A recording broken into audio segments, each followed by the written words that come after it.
Welcome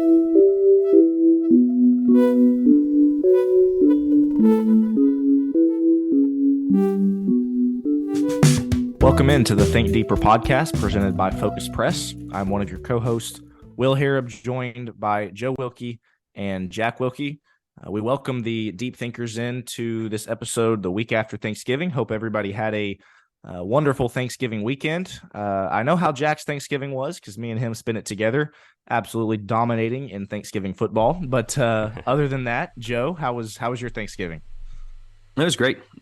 We had, of course, the rolls that I talked about last week. Fantastic. It was a really good time with my wife's family, and then my family ended up doing something on Saturday. They weren't able to do anything on Thanksgiving, and so they kind of had a second Thanksgiving on Saturday. So we got to go down into Denver, Golden more specifically, and got to see some hockey buddies and some people that I had not seen in a long time, which was really cool. So it was good. Two different Very Thanksgivings, nice. extra fat, It's all good. 2 Thanksgiving meals. That's somebody's living right. Oh yeah, real good. How about yours, Will? And you guys text me, and this frustrates me. They text me with this video. Hey, check out the football we got to play. Like, you jerks. Yep. Looked like so much fun. Though Jack texted me a picture after. Boy, you got a little banged up, right? I did. I got beat up. And I didn't even catch the ball making the diving play, so it wasn't worth it in the end. And I'm way too old to be doing that for stuff. the record. It was catchable. Borderline. If you couldn't tell, Will was throwing, I was trying to catch, and it did not work out, and so my face is all scraped up. But it was a blast. Food was great. The Harrubs were incredible hosts, and we had a great time. We all know Will's a better quarterback than you are a receiver, so I'm going to go. And with he's Will a better on this receiver than I am too. So it's just, well, for the what record, it is. same You with can me. blame the age. You can blame the age. We'll go with that one. All right.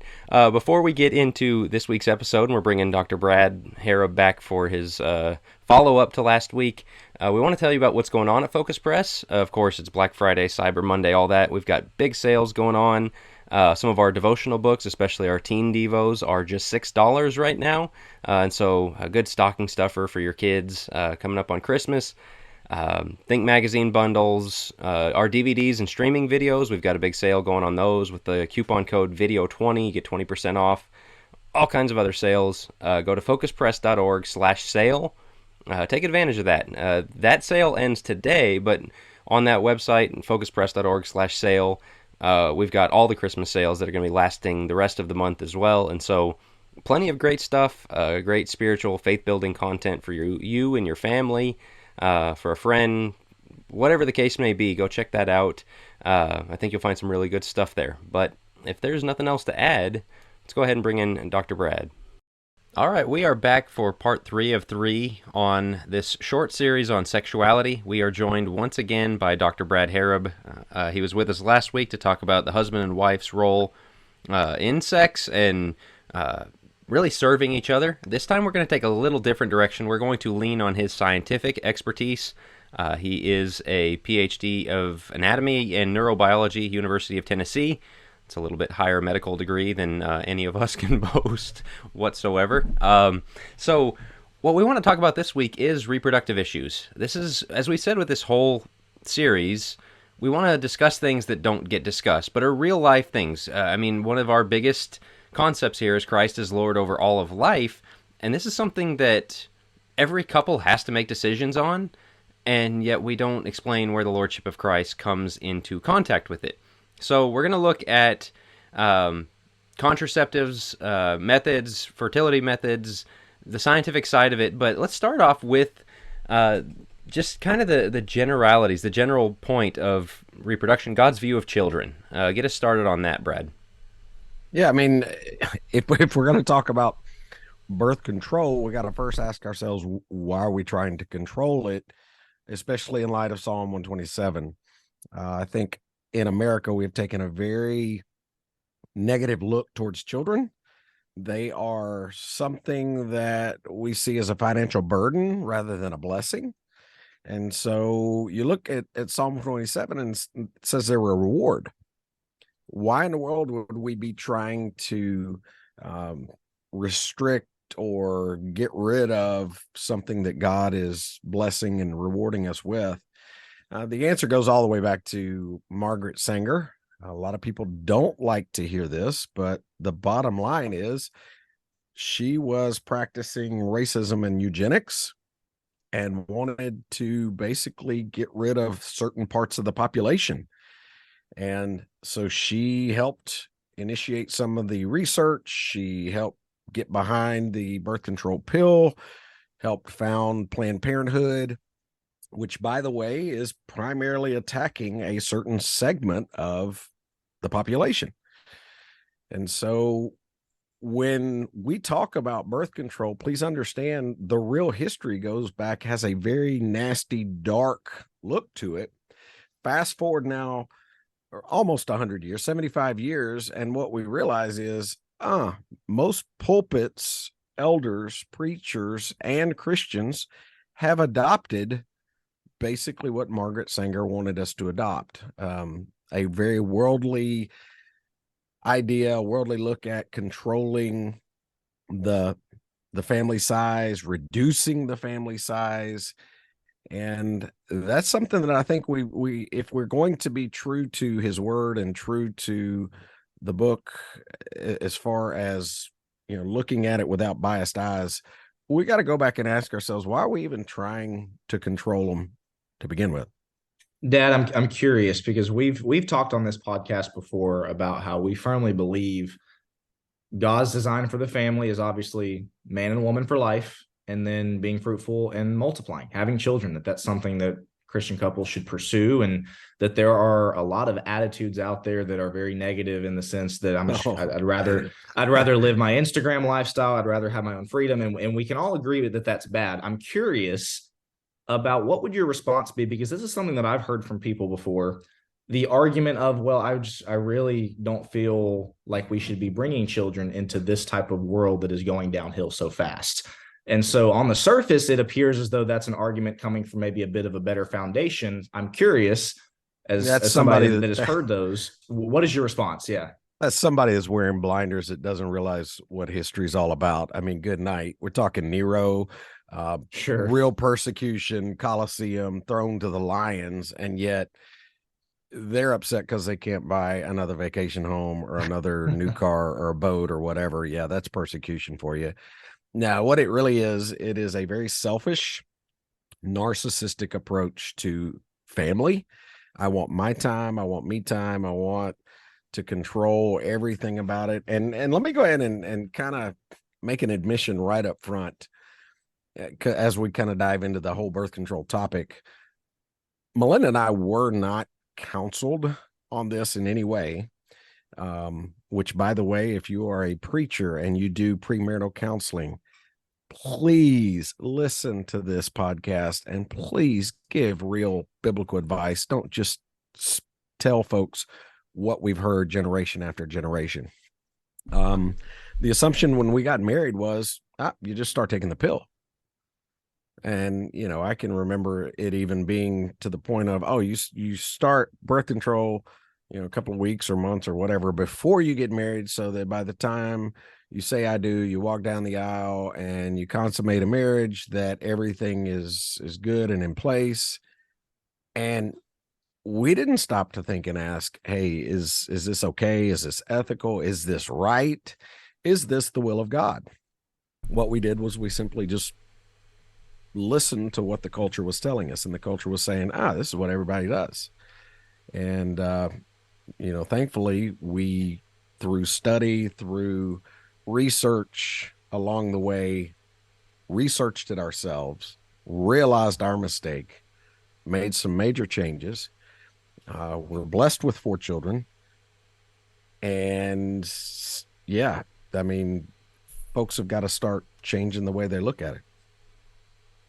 I would say, and I wholeheartedly agree with that. I think I really am interested about which we're going to get into in a bit, about this birth control discussion. You being an expert on this and knowing a lot of those things. So a lot of good questions surrounding that I'll save for later, that this is bringing up for me. But going back to your question, Will, on, would it be better? Jesus does say concerning AD 70, woe to the pregnant women in that day. Like, it would be better to not be pregnant, is really what he's saying. Paul in 1 Corinthians 7 mentions something similarly in regards to marriage and how difficult it can be. And so I do think that culture, persecution, timing does play a role. But the way I look at that, the way I would answer that is we as Christians these days have a unique opportunity to outbreed the rest of the world. We're being outbred by Muslims. And Right. and I mean, truly, like when Christians have a lot of kids, it changes culture. It's a very good thing. We have an opportunity to change things just from a numbers point of view and keeping them, assuming you're keeping them faithful and Which is a pursuing big the glory assumption of these God, days, but right. which Yeah. is a big assumption, unfortunately. But I look at that and I say, what a good time to have kids. We're hardly hitting replacement rate. And so I don't even think we are at this point. And so for Christians to go out and to replicate, that's part, in my opinion, of the Great Commission of going out, of going back to Genesis chapter 1, being fruitful and multiplying. We're to do that spiritually. I think we're to do that physically as well. Well, and you see what's going on Japan right now. They're ahead of us on this demographic game where it is a rapidly aging nation. They're not having kids. They've got, just kind of the single male and female thing, not leaving their parents' basement and all that. And it's going to collapse. Like it really has long-term consequences. This is so against our nature. But there's a group that goes and protests. And I don't remember what they're called. I'm drawing a blank off the top of my head, but there's also a subreddit. If you go to Reddit, child free, and it's people who have went deliberately and said, I don't ever want to have children. People who do have children are contaminating the world. There's a climate change element to it. There's things like that. You're ruining this for everybody. And I know my wife actually knew some girls that were kind of having a chat of I don't want to have kids even when I get married. I want to just go get surgically stopped from ever having it. And this is just not something that's interesting to me. I don't want to live that life. And so you've got a lot of Christian couples doing that. In fact, we did a Think Fast on your pet is not a child. You're not a dog mom. And, for those that can't have children, for those that aren't married, it's a nice companionship. It's not a child. And yet we've got a generation that has chosen pets, travel, all these things we brought up over having children. So I'm going to put this question to you with be fruitful and multiply in mind, with our natural design in mind. Is it wrong for a Christian couple, and there's extenuating circumstances, there is infertility that we're talking about, I'm not talking about those things at all, but for just your average Christian couple to decide we don't want children, is it wrong? And I'll say I've had multiple conversations with older people in the church, and they'll talk about their family and say, yeah, that's my son, that's my daughter. Well, and I don't have any grandkids. I've got grand dogs. I guess they just decided to have dogs, but I don't have any grandkids. And you can tell the disappointment on their face, but they're also not going to say, man, I messed up. Like, I don't know what these kids are doing. So there's something about us that knows it's unnatural. Is it wrong, though? So we obviously live in a fallen world, and part of that fallen world are things like genetic mutations, various disorders, diseases. So if I knew a couple were, set up in a situation where they were going to pass on something without a shadow of a doubt that would cause a child to be born that would be, suffer a life of pain or just something really, really heinous, you might lean in the direction of, okay, if they want to make that choice not to reproduce and pass on that mutation, I get that. But with the Bible describing it as a reward, and the Bible continually talking about passing on a legacy through your seed, you have to ask, why in the world would somebody not want to do that? That is a selfish mentality. And, furthermore, look at what you're doing to the kingdom. Part of the way the kingdom grows is through our own families. And had we actually kept all of our families faithful over the last 50 years, imagine how much bigger the church would be. Joe, back to your point for just a second, you better get ready if you go the route of trying to outbreed people. Not only is culture going to look at you funny, but so are a lot of members of the church. Because let's just get real frank for a second. We got way too many stinking members of the church who think, I'm going to have my boy, my girl, I'm set. I can vacation every other month. I can get my car, get my big old house, my walk-in closets and all these things. And when they see somebody walk up with 4, 5, 6 children, their immediate response is almost a coiled up nose, almost a, oh my word, don't you know what causes that? And so it's not just out in the world that people are going to look at you funny and say things. We got it in the church. Well, consider how much of the Old Testament, as you study the Israelites, is built upon the idea that you're not just supposed to stay faithful to God yourselves. You're supposed to make sure that you leave a legacy, the memorial stones. You make sure that your kids, Dad, I think you used the phrase, I don't know if you got it from someone else or if it's original to you, multi-generational faithfulness. It wasn't just the idea of you and your generation stay faithful. No, it's you make sure that your kids for generations upon generations honor and respect and worship God. And again, you study Deuteronomy, Joshua, as they're entering the promised land. So much of the Old Testament is built on that, and that doesn't fade away in the New Testament either. That's something that, to me, Jack, to going back to your question, if your mindset or your attitude is, I'd rather not mess with kids because they're an inconvenience, or, for whatever reason somebody wants to throw out, think about how much of the Bible you're pretty much ignoring. Right. Again, Old Testament, New Testament. You look at everything from what are the requirements to be an elder, what are the requirements of older teaching younger, all the things that deal with parents teaching their children, the whole book of Proverbs. You cut out having a child because you don't want to, not because you can. I'm not saying, that there's folks out there that have fertility problems. We'll talk about that a little bit later, but I'm talking about people whose attitude is, I don't want them. Then what you're doing is you're taking something that God gave you, that is sexual activity to reproduce, and you're saying, you know what, God, you can keep your reward, you can keep those blessings, because I'm good right here on my own. And so you ask the question, is this sin? We can't point to book, chapter, and verse, but I can point to dozens and dozens of verses in Scripture where it's conveying parents teaching, training, admonishing their children. And if you're purposefully bypassing that, then yeah, I think you got a problem. It's crazy how much cultural individualism seeps into our mind. And that's one of these things that I always talk about. Does a fish know when it's wet? Do we know how much the culture has influenced us? I knew somebody from China, and when they came over and they learned about abortion, they were horrified because they had multiple of them. It was just kind of, and they're not told what it was. They're just told, oh, you get pregnant, you're not allowed more kids. Just go do this. It's just putting a stop to the whole thing. They had no clue what happened. And when they got over here, they were horrified, but they didn't think any of it different of it. Well, I think that's so much of this that we're talking about. We're going to get into the pill and IVF, different things like that. Oh, this is just what you do. And in the same way, I don't necessarily need to have kids. The implication of that is maybe 100 generations since Noah came off the ark all have culminated in producing me so I can watch Netflix and go to Miami a couple times a year and post it on Instagram. Right. That's the pinnacle that all of this was building to, was that, and I'm going to stop it right here. It's absurd. It's just, it is. Man, so when you put it like that is sobering. It's so ahistorical, right? It's so, it all ends in me. I am the pinnacle, the point that all of this was building towards. It's ridiculous. So I'm going to flip the other side of the conversation here. You've got, very much in recent years, especially, you mentioned those families that walk into church with big kids, a growing belief, more and more people believing, have a lot of kids. It was called for a while the Quiverful movement.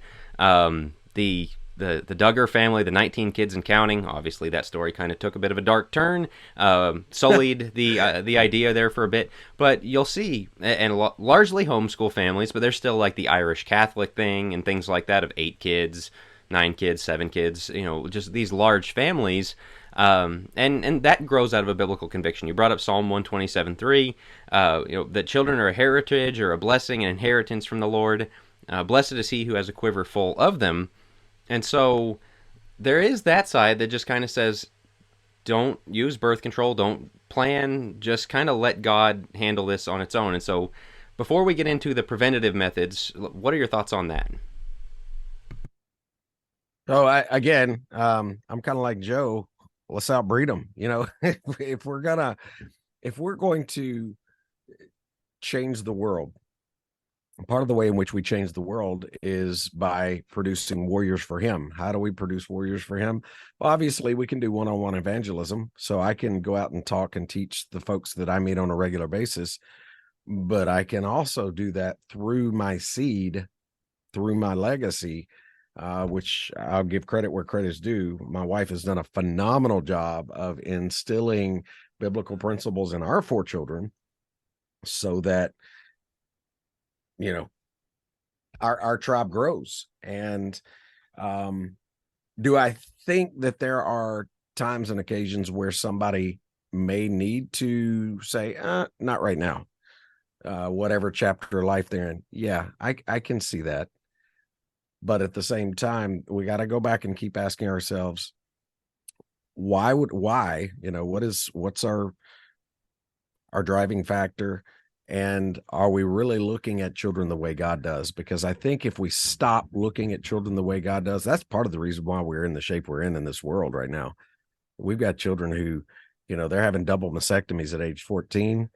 Folks, if kids are loved in a home with a father and a mother, most of the time they're not going to choose a double mastectomy. Okay, so let me ask you this. We talk about, is it wrong to not have kids? And I think we all lean toward, if you have the ability to, I think somebody they need to check their heart, so to speak, on why they would not want to. And I think most of the time they'll find it's from selfish reasons. Maybe not, but seems like it. So is it wrong to cap the number of kids? And this is a difficult question because I think we all disagree on this a little bit. My brother and I even disagree a little bit on this. Alyssa and I would love 4. Now, how you make sure you put a cap on it is Jack beat you, by the way.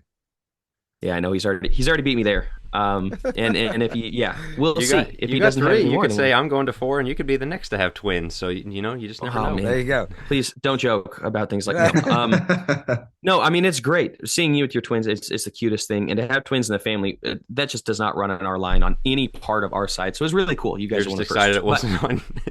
The bingo. That's exactly it. It's great to watch from a distance. No, I love my 3 kids. We're looking to have more. Joe. Is it wrong? Let me answer your question. I think God does a tremendous job of basically taking care of the woman's body in such a way that she's not going to have kids, ad infinitum the rest of her life. If even talking about somebody like the Duggars, who started early and were purposeful about having a large family, you realize that they've tapered off. And the reason they've tapered off is because her female body is not able to recover and to do that anymore. And so God has designed the human female in such a way that, yes, you can have kids, but only so many and only for a certain amount of time. And oh, by the way, when you were born, you had a set amount of eggs. And once those are used up, you don't get to go back to square one and try again. So, the short answer to your question is, I think God actually is putting limits. Now, can you limit his number? Yeah, I think you probably can, but should you?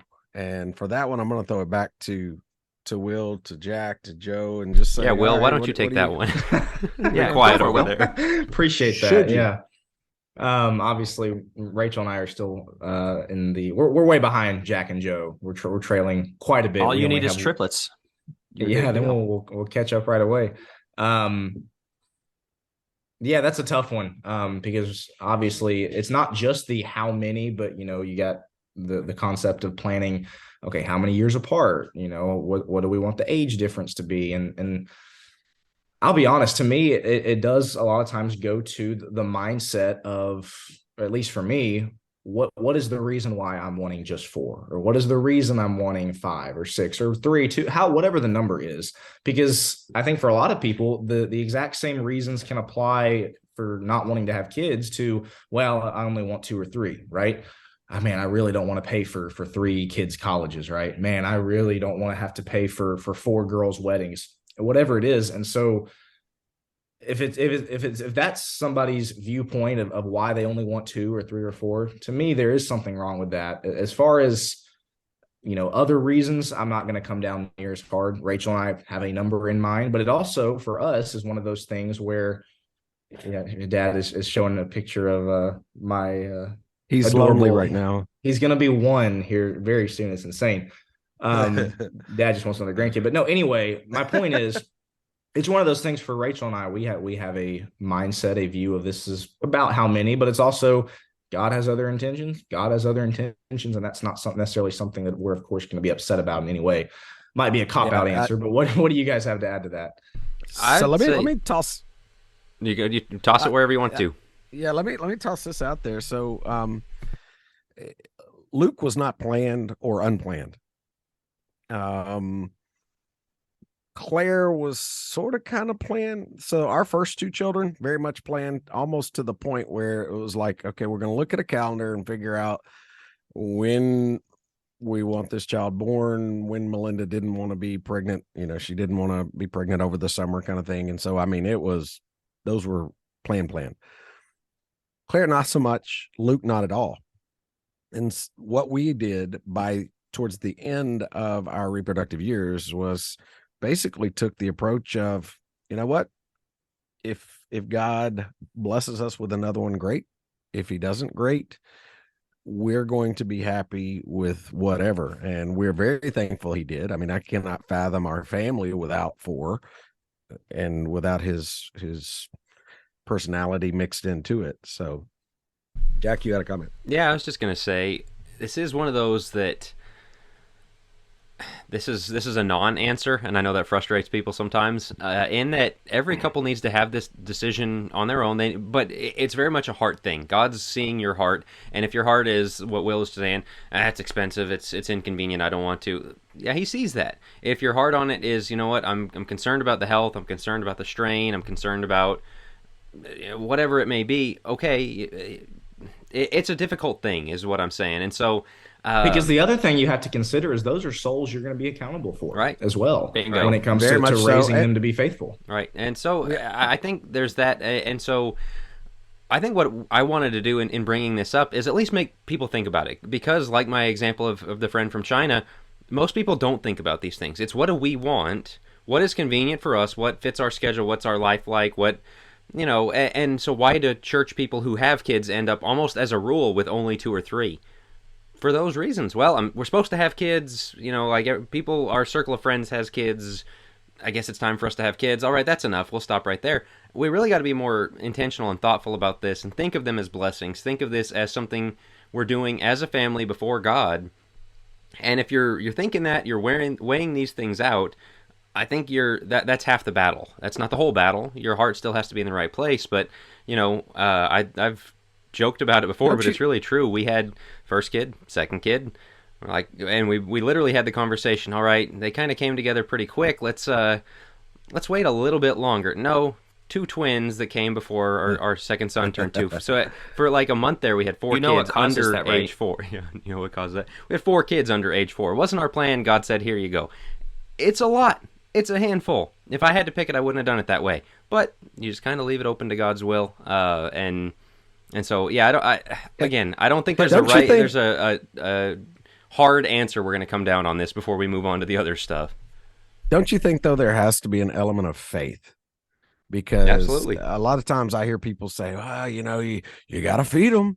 You got to put clothes on them. And I'm thinking, doesn't the Bible speak about not worrying about some of these things? Not saying that you are not going to have to shell out a bill at Kohl's or Walmart or Macy's or wherever you shop, Amazon, whatever. But at the end of the day, we have to have faith that if God blesses us with 4, 5, 6, 7 children, that we're going to be able to care for, feed, and clothe them. Not only that, this brings us back full circle, and I think transitions us well. I've seen studies on stuff of the more kids people have, the more money they make, because they have to. You have to find out. Like you look at all these kids, like, how am I going to feed them all? I'm going to go work harder. I'm going to level up. I'm going to be more disciplined. And not only work outside the home, but organization. How much more organized Alice and I are with dishes, chores, things like that than we ever were with 1 kid or before we had kids. And so I think sometimes people put off having kids or only have so many kids because, we couldn't do that. Well, you could, but when you're living the Netflix lifestyle, you're just kind of running at a minimum because you don't have responsibility. Well, you grow into and keep it. So in mind your tax return. It's $3,000 a kid. That's so true. You're getting, I'm you're getting basically not chunk paying change back. Right. That's exactly so that it. helps. So that does help. Use that. But with that brings us back to the people that say we don't want kids, or even if they're saying it, we don't want right now. And so we want to look at birth control. There's two different kinds. There's ethical and unethical kinds, and this is one of those that I think a lot of people unknowingly go unethical routes. So break us into what we're dealing with here, Brad. Yeah, and Jack, the reason we don't know anything about it, how many sermons did you guys hear on birth control? If I wasn't a part of your family, I would go 0. Seriously, until you put out content with Focus Press, I didn't know it was a discussion. Right. Yeah. So, and Melinda and I fell into that same category. There is preconception and post-conception birth control. And here's basically what that means. There are both birth control methods that prevent the sperm and egg from ever coming together, which means it never forms a life. A human baby is not formed. Post-conception birth control means that the embryo, the baby human, has been formed, and you are doing something to either prevent it from implanting in the uterus. You're doing something to disrupt it and eventually leading to its death. Hopefully everybody listening can see there's a massive problem with the second category. I have to give the Catholics credit on this because, when we have the discussion about abortion, we always say life begins at conception. But they're the only ones who come out and be like, yeah, that means no birth control, that, ends post-conception child, ends that life. And it's very easy, you've got the diagrams of a baby at 6 weeks, 12 weeks, whatever, and say, yeah, you can't. We get way less particular about it when we're talking about just right there, post-conception, day after, morning after, things like that. And so credit to them on that. Can you give examples for what is preconception, what is post-conception? And is this something that's, I know nothing, I'm novice here. Is this something written on the box to let you know pre-post? I mean, how do people know? I'm assuming no. So how do people know? So if you think of it this way, preconception is going to be a barrier method. So for instance, condoms, diaphragms, anything that is going to physically block sperm coming together with an egg. That is going to be a preconception birth control method. Post-conception would be things like an IUD, for instance, intrauterine device, which I actually was doing a talk. Actually, I've done it a couple of places and mentioned IUDs being a post-conception and the fact that what you're doing is you're basically aborting tiny embryos. Had a lady just start bawling, and she realized she physically had one in her body at that moment and had needed to get it out. Another one teared up, let me know that she had no idea. And so there's a lot of folks out there who have these things or using these methods, and they don't think anything about it. I've heard there's a difference. Again, I know very little on this, but I've heard there's a difference between the types of IUDs, like a copper IUD versus traditional, I think. Do you know the differences on whether one, because I've heard a copper is like 99.6% not an abortifacient, but I don't know if does that track? Is that true? Think about what you're saying and what it is. It's a intrauterine device, meaning it's going to mess with something in the uterus. Conception normally takes place in the fallopian tube, and then that embryo makes its way down to the uterus and implants. With that in mind, gotcha. Anything that's acting in the uterus like that is going to be post-conception. Gotcha.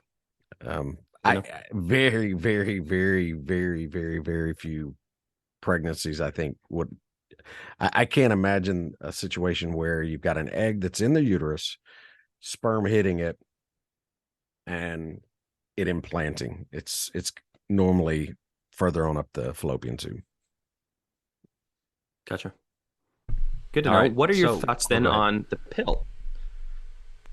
Plan B, things The like that. Let's get into it. The pill, probably the most widely used by both Christians and non-Christians. It is it's the standard, the gold standard, so to speak. And this is what Margaret Sanger helped them basically come up with and develop. A couple of things before we get into the ethics side of it. It is hormone based. Please understand, when you start messing with hormones, there's going to be effects. There's going to be cascade effects. And so, yeah, the woman may not release an egg, but what are you doing to her overall personality? What are you doing to her weight? What are you doing to the possibility of her getting breast cancer? I don't think it's coincidence that breast cancer rates had gone up dramatically in the 60s, 70s, 80s, 90s, when you've now got all these ladies who took birth control for 20, 30 years, and now we're seeing massive amounts of breast cancer. Well, they were introducing hormones into their body. And so, the first thing we got to talk about is, what about just the safety and how it makes females feel? Secondly, and this is a good question for you guys, is birth control does it always work? I don't think there's any of them that claims 100%. Is there? Right. Yeah, no. So there are occasions where you have a breakthrough, right? Here is how the birth control pill works. So you usually have two different components. They've got one that stops the release of an egg. So if you don't have an egg, you're not going to have a pregnancy. That's a great thing, period. And when I say that's a great thing, I mean, you're not producing life, you're not killing life. Okay, so it worked the way you want to. But we all know of people who have gotten pregnant while on the pill, which means there are occasions where this thing slips through. So the woman ovulates, she releases an egg. She's on the pill. She thinks everything is fine. She has relations with her husband. Boom, it's fertilized. Now what? Well, now the pill's job is to make the uterine lining not conducive, hostile, you might say, to a growing baby. And so in that instance, it acts as a post-conception birth control method. Lots of folks don't like to think about that, don't want to think about that. I used to work at a place where people would occasionally send emails and they would say, hey, is the birth control pill okay? And I was actually given a form letter by the guy who was directing it at the time. And he basically said, hey, anytime you get that question, here's kind of our standard answer. And the standard answer had to do with things like, God knows your intent and He knows your heart, and the statistics are so low that you don't need to worry about it and that kind of thing. And I'm sure it made a lot of people feel good. But man, in hindsight, looking back on that, I wish I had spoke up louder, stronger, and firmer, and reminded, hey, there are lots of cases where you've got a breakthrough ovulation and it's acting as a post-conception birth control method. So this can be a question for Dad, or you other two guys, of course, can chime in. I'm kind of baffled as to why this is not more widely discussed. You think about how in line Christians are about certain things, right? There's certain issues. We've certainly hit them, things like modesty, public school, homeschool, things that are kind of divided on. Not everybody has a common consensus view on. Then there's other things like abortion. I would say certainly a large majority of Christians would agree down the line wrong. They'll even say that, life begins at conception. And so I'm curious, Dad, especially you and your experience, why is this something, if it seems like it's so straightforward as you're laying it out, why is this something that's not talked about more? Why is this something that people, ministers, elders, people that are in positions of authority seem so gun shy about providing counsel on, if it is so straightforward as you're laying it out to be? Because Margaret Sanger and her group did a phenomenal advertising job that, hey, this is freedom for women. You don't have to be tied down anymore. If you want to go out and get your career, you can pop this pill, get your career, do your thing, you be you, empower you. And everybody bought it, including, by the way, in the church. Nobody's pressed pause to say, wait a second, except, and as Jack rightfully mentioned, the Catholic Church. Catholic Church has said, hey, birth control pill, it also acts as a post-conception. We shouldn't be taking it. And so the Catholic Church is one of the few that's actually stood up and said, we shouldn't be doing this. Man, you brought up where people when you've discussed this have stood up and said, I had no idea. That's one of the worst things in the world for church leaders. Such a condemnation against them that somebody, because I've seen the same thing with like divorce or whatever, where like years later somebody's like, why did nobody tell me? Why did I not hear from the church that this wasn't okay? And the same thing, and this is something we've talked about off air, 13, 14 years old, a girl goes in, I've got acne, I've got this issue acting up or whatever, here, birth control pill. And like how many of them start it, and the parents, the daughter, the girl herself, they don't have any idea of, I'm not supposed to do this, or this might have effects, this might not be a good thing, and they just continue on with it. And then you kind of got at something I think is very important there, the cascading effects of birth control in culture. It was the thing that made it okay for women to go out and be as sexually aggressive sexual as men. revolution. Yeah, the sexual revolution. You got the 60s, the free love thing. Abortion comes along in the 70s, Roe v. Wade, all that. And it's just transformed society. And the rise of feminism was, we did an episode on feminism and how birth control was a central tenet of what they wanted to accomplish, and essentially making women the same as men in some ways. The consequence-free sex is a big thing. You see that with the abortion debate of my body, my choice, and I should be able to go have as much sex as I want without any consequences, and birth control is what put that idea in people's minds.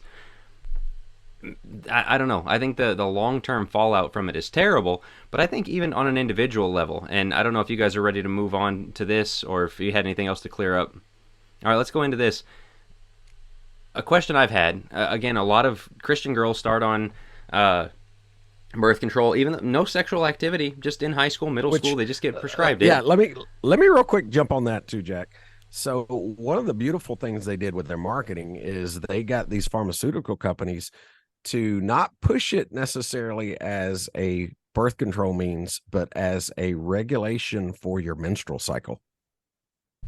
Oh, and there's that added benefit that you won't release an egg, and so it can serve. So as essentially, control. even if girls weren't sexually active, they were still encouraged to bingo. And so how many times have you heard people say, well, she has cramps every month, and so we went ahead and put her on the pill?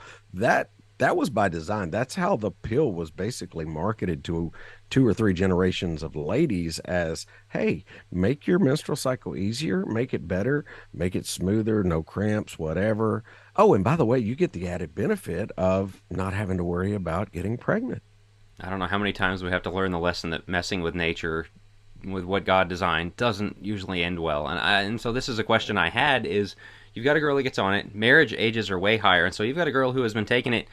She gets married at 28 years old. She's been on the pill for literally half her life, 14 years old, 14 years. Year or two later, she decides, the couple decides we want to start getting pregnant, 15, 16 years old.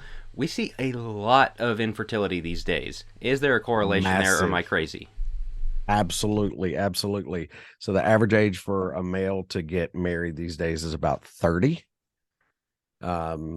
Females 28 to 29, somewhere in that ballpark, which means you're not having kids until usually 32-ish, which means that young lady probably started the pill back at 15 or 16. She's now been on it, like you say, 14, 15 years.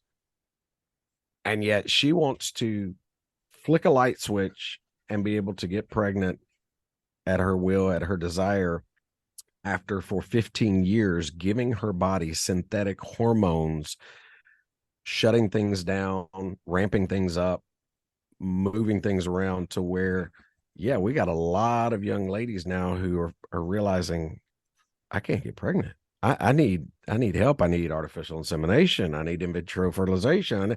And oh, by the way, So you've got the pharmaceutical company making all these bucks from the birth control side, and now you've got the fertility clinics standing there with arms open wide saying, we can help you. Just give us your wallet. We'll take care of you. Yeah, we've got all these things. Don't ask the question if a Christian should do it. Just understand we can do it. We'll get you your little baby. And that's just another, why didn't you tell me these things that I think, a Christian couple runs into. And man, it's heartbreaking. I think we've probably all known couples who have that struggle. And again, maybe they could have been prevented from this if the church had talked about it. Maybe this is something we could have gotten out ahead of. We don't talk about it, now we have this problem.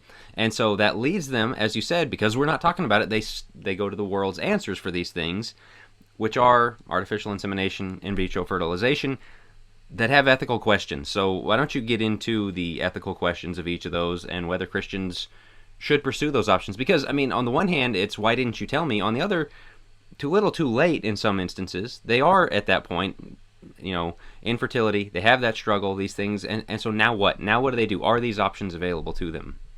And can you explain the difference between artificial insemination and in vitro? Yeah, absolutely. So let's start with this. I realize this is highly emotional, maybe one of, if not the most emotional, definitely in the top 2 or 3 most emotional and emotionally charged issues that folks have to deal with. And, I've known people personally who have ridden that roller coaster every single month, hoping and praying that there's not another menstrual cycle. And lo and behold, there is, and their hopes are dashed. And let me first off say, you can serve the Lord faithfully and righteously without children. Some people need to hear that. And I don't say that in any kind of derogatory fashion. I don't say that to be mean. I just say that to remind you that if you don't have children, you can still serve the Lord faithfully, and that getting that child should not become your idol. It should not be your be all end all kind of deal. Once again, you got a mindset thing there, because that's not to conflict with what we said to start the episode either, about those who could but choose not to. Just wanted to clarify that. Yeah, absolutely. So let's say that you are struggling. Maybe you've been on birth control for 15 years. You take yourself off. You decide that you want to have kids, and 3 years after that, you're realizing, hey, this isn't as easy as I thought. What do we do? So you go to a fertility clinic. First thing they're going to try is medication, pharmaceuticals. They're going to, they're probably going to test both of you. They're going to see, is the woman releasing eggs? Is the man producing enough sperm? And if so, is it motile? Is it able to do its job? They will likely put you on a pill to help the lady produce eggs, maybe even more, so that you are super ovulating. Let's say that doesn't work. You've tried that for 6 months, and they say, hey, no problem. What we can do is we can take your egg, his sperm, put them together in a petri dish, make sure that we've got a living, healthy embryo, and then we will put that inside of you and allow that to grow. That's artificial insemination. What you are doing is you are artificially inseminating the woman. And what I just described to you does not break the marriage bed. It doesn't produce leftover embryos. And in that case, all you're doing is taking advantage of modern technologies that are available to us today that maybe weren't available 20, 30 years ago. Ethically speaking, because you're not producing embryos that are going to be destroyed, because you're not introducing another person into the marriage bed, I think a Christian can use or take advantage of that particular procedure. However, let me throw this back to you guys. What happens when you start throwing in donor sperm or donor egg or a surrogate mother? Then what are we looking at? To me, that's always been something where you are, in essence, adding to what God had planned to start. That's one of the first institutions that he establishes, is the family. one man, one woman. We talked about the be fruitful and multiply thing. As somebody who has not studied it nearly as much as you have, of course, just on the surface level, that's something that kind of raises the red flag when you talk about surrogates, when you talk about donor. It's just one of those things you got to take a step back and look at and ask yourself, are we adding to God's plan here? Are we adding to the way that God designed it? And oftentimes we talk about adding to worship and things like that in the worship assembly. As we have seen with homosexuality, as we've seen with divorce, as we have seen with all kind of things in our culture today, anytime you start tampering with, anytime you start messing with what did God originally design, what was his original plan, and you kind of take matters into your own hands, you think about Abraham and Hagar in the Old Testament. That's pretty much what they did.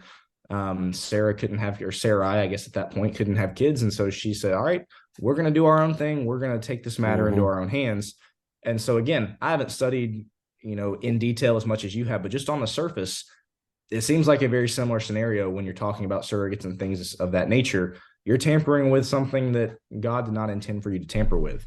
Jack, Joe, what do y'all have to add to that? That's a great point about Abraham and Hagar. The other thing is, as you brought up, it's emotional. There's a lot of desire here for the child, for the family, and all that comes with it.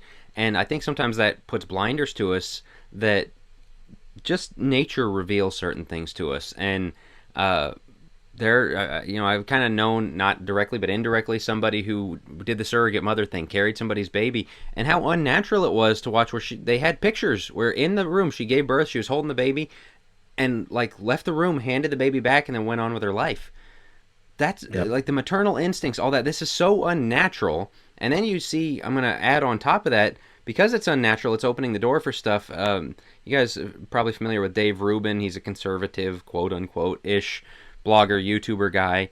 He's a homosexual. And it's because of things like this has opened the door to, well, a man and a man can't produce a child, but we can pay a woman to carry a child for us. And so she'll do that for us, hand him over to us. It's not... Again, you look at design, you look at nature, and there's just things that tell you, yeah, it wasn't supposed to happen this way. Jack, imagine Gloria and Robbie, your two older children, seeing Allison be pregnant and knowing she's got a baby in there, and you guys talking about the baby. And then one day she goes to a hospital and she comes home with no baby. And you have to explain to them, oh, yeah, mommy was a surrogate. She gave that baby away. Yeah. You imagine it reduces you to a vessel. The funny thing is, Christians, and people that might listen to this episode and be like, "Oh, this is the Handmaid's Tale. You just, forced birth and making women carry." Like, that's the dystopian thing of looking at a woman purely as a flesh vessel to carry a baby for somebody else, like a walking test tube kind of thing. It's just not natural. I mean, like, and if you're struggling with this concept, if you feel like this is hurtful or offensive or whatever else, deep down, it's not natural. Deep down, there's something about this. As you said, she walks in with a huge belly, walks out hands free. Hold on, what just happened here? And it, not the same as adoption. Adoption might be she feels pressured and she can't keep the kid, whatever else. But the idea that she knew going into the 9 months, I'm going to carry this kid for 9 months and just hand him off because I want to. I'm gonna do it for pay. They're gonna give me thousands of dollars. Again, there's just something very off about the whole thing, and I think we got to listen to our natural instincts on that. In addition to what was brought up about biblical Sarah and Hagar and all that. Well, and for Christians to use this, especially when other sperm is involved to make it a possibility, it's not fully your kid, and my understanding is it's very expensive. Why is adoption not discussed more in those circumstances to say, use the money for that to help somebody else who already has had life? If it's not, and maybe this shows my ignorance here, if it's not fully your kid because it's not using your sperm, it's not artificial insemination. Why is adoption not? I know it's expensive, but so is IVF. It's very expensive. Why is that not an option that's kind of put on the table as much? Yep. So let me throw out as we kind of wrap up the artificial insemination side. Let me wrap up a very negative case and why it's dangerous when we start opening these doors. So true court case that happened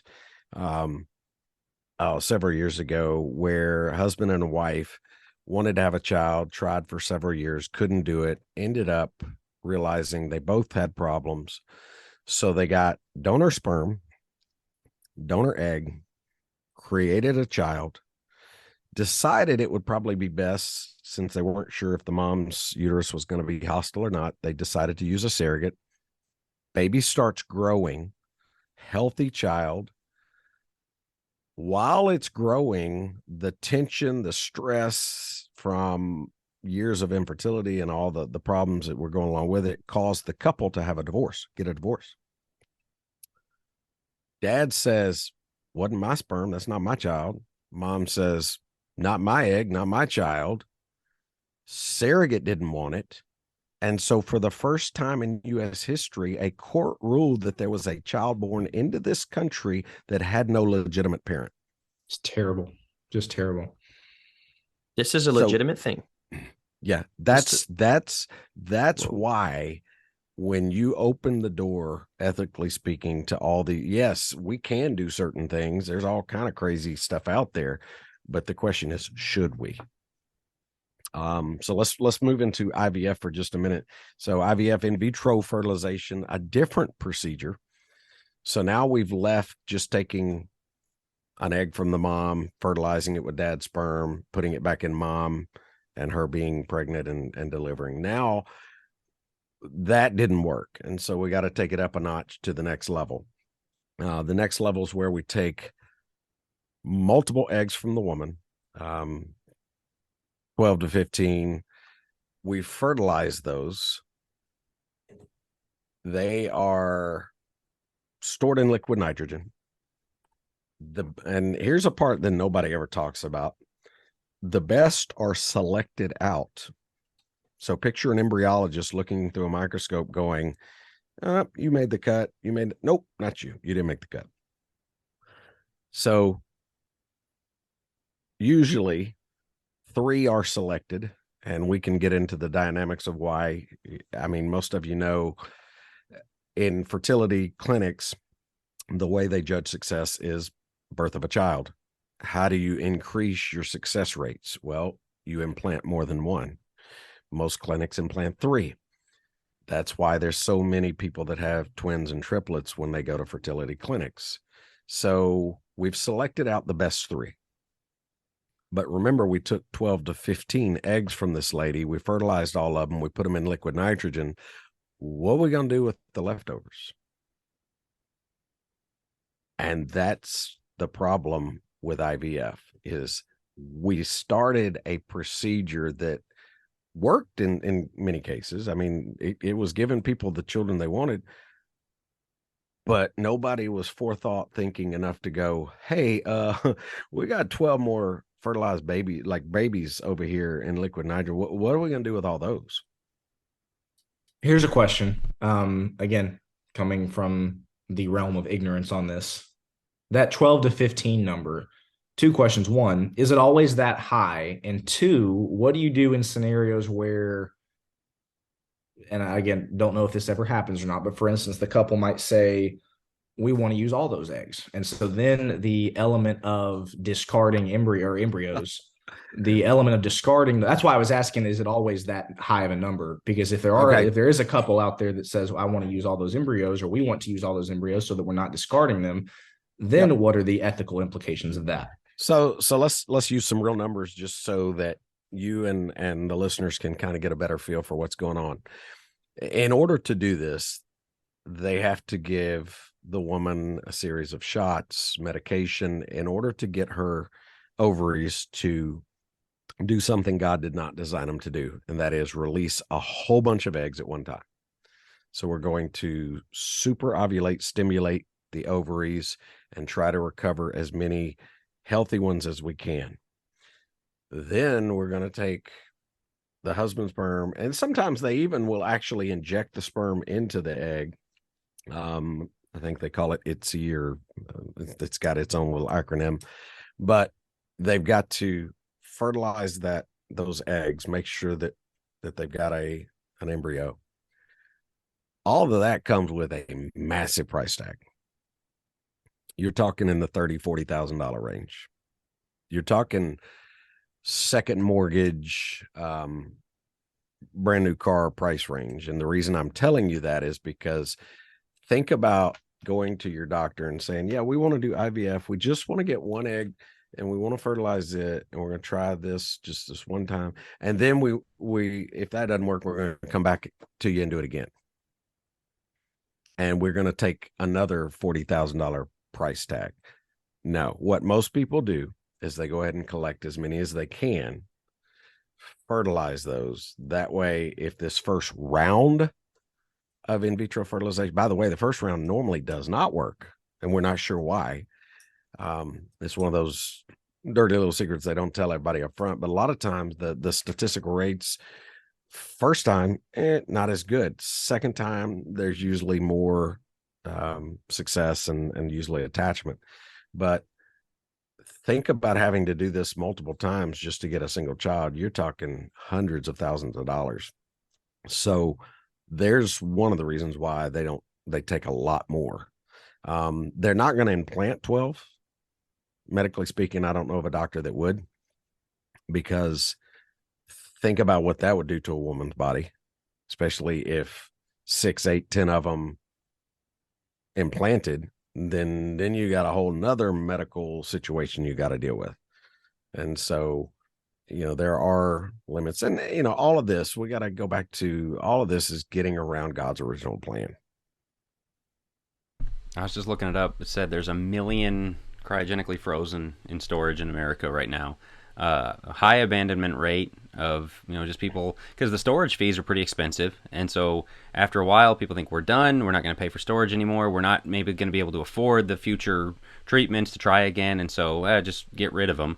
But the ethical conundrums, again, as we're talking about with the other stuff, so unnatural. There was one where it was an embryo frozen in 1992, was given birth to a couple of years ago. And so, conception wise, she was conceived a year. Her mother, biological mother that she was implanted in here, it was a donor one, and so the mom was a year old when that baby. It just gets strange. On top of the ethical, on top of the we're throwing human lives away, and I know there's kind of the instinct of it's not really a baby. It's not. Again, either you believe human life begins at conception, or you don't. If you don't, the burden of proof is on you, is to figure out when it is. All scientific evidence points to conception, but if, as Christians, we're going to be consistent, you say it begins at conception, this is destroying just countless numbers of lives. And so it's something that really has to be considered, and just everything that's going to come out of it, Jack, the ethical dilemmas for this thing are just ongoing. Think about, so now we've been doing IVF long enough that we have people who are dying and they've got embryos. Right. Okay, what do you do with those? Who gets those? We have people who are divorcing. One parent wants to keep them, one doesn't. What do you do in that situation? It just the problems keep compounding and compounding, and all the while we keep storing more and more of these embryos. I've had elders call me and say, hey, we're sitting here with this couple. They got into this situation. They didn't realize that, the storage of embryos was going to be a part of it when they got into it. And they've been paying a storage fee for years. They're kind of ready. Their family's set now. Is it okay to discard them? Well, folks, if you've got elders asking me the question, is it okay to discard embryos? That tells me we've done a lousy job of teaching on the value of human life. Okay, so I want to clarify real fast, because maybe I'm just an idiot here. Artificial insemination, they take an egg, they take a sperm, it's a singular, so it's fine. They implant the singular. IVF sounds, maybe I missed it. Sounds like IVF is the same process, except they fertilize a ton of them, and then they implant it into the mother. So both are insemination, both are implanting it into the mother, correct? But it seems like IVF just produces a ton. Why would they? Like you said, it increases the odds, but it seems like for a Christian, why would they not choose artificial insemination over IVF? So they would try artificial insemination first. If it's not working, Let's say for whatever reason, then you've gone through 2 rounds, 3 rounds of artificial insemination, then they're going to push you towards IVF, where, okay, we know we can go ahead and fertilize multiple eggs. We can, in a laboratory, actually watch those eggs start to develop. We can get them to a specific stage of development that we feel is going to be the best for implementation. We then implant more than one to up your odds. And so now you're getting a bigger bang for your buck. Man, Gotcha. Heavy stuff here. Also, do you guys have any follow-up questions as we start to wrap? Joe? No, I was just going to say, I've also heard even the idea of how a guy gives the sperm is based in lust. You assume masturbation is involved. And so I've even heard ethical dilemmas from that point of view as well, of, it kind of starts with something that's unnatural. It starts with something, and if you go back to, back in Genesis, the man spilling his seed, you have conundrums and ethical dilemmas, I think, even from the very beginning of that, before you ever get to it. But anyway, that's the only thought. So as we get ready to wrap, I think Jack was about to take us in that direction. The last question, Dad, that I have for you is, what are some takeaway pieces of advice that you would give, I guess more so to the church authority side of things, to elders, to ministers, to people who are going to be in positions where they're going to be counseling people? And let's face it, I'm sure there's a lot of, hopefully not, but maybe there's a few that are listening that are just sitting here going, I had no idea about any of this stuff. So maybe additional resources for them to take a look at. I know you've written and done a lot of work in this area. So I guess a 2-part question. One, what are some resources that you would point certain people towards? And then also, again, just kind of broad general advice for elders, ministers about how to handle these types of issues. The first thing I would recommend elders, preachers, and all Christians to do is refresh your memory of when life begins according to the Bible. Go back and look at Isaiah 49, 1 and 5. Look at Psalm 139, verses 13 and 14. Look at Jeremiah 1, 5. All these different passages where it's clear life begins before birth. With God's view of life, then we start treating things, looking at these ethical dilemmas from a biblical worldview instead of an emotional or a secular worldview. And, hopefully we can stop the process before you get into one of these conundrums, because let's be honest, it's IVF today. Who knows what it is tomorrow? They're going to continue to offer procedures to people who can't have children. The ethical side is not what they're concerned about. They're concerned about, can we produce a baby? They're not worried about, okay, are we getting outside the marriage bed? Is this going to have implications if they divorce? Is this going to have implications of lots of stored up embryos? All they're cared about is, can we do this procedure in the lab, make money on it, and hand them a child? So back to elders and preachers. Teach your congregation when God views life to begin. Teach them what the difference between pre and post birth control. Teach them what these fertility practices are, which ones are in line with Scripture, what happens when you start introducing donor sperm or donor egg into a marriage union, and talk about it openly. This is what kills me is, 99% of the people in your congregation have probably wrestled with a question of birth control at some point, and yet we don't talk about it. Take the time to educate yourselves. Will, you mentioned writing on it. There is a book that I wrote a couple of years ago called Critical. It's an ethics book, and it is an ethics book geared for the everyday Christian. It is something that we did, that you can do in a adult Bible class to bring people up to speed on these and lots of other ethical scenarios, most of them in the realm of medical ethics. But we just got to educate ourselves. We can't keep sticking our head in the sand and doing what previous generations did. That's where Melinda and I were when we started our marriage. We don't want anybody else in that particular position.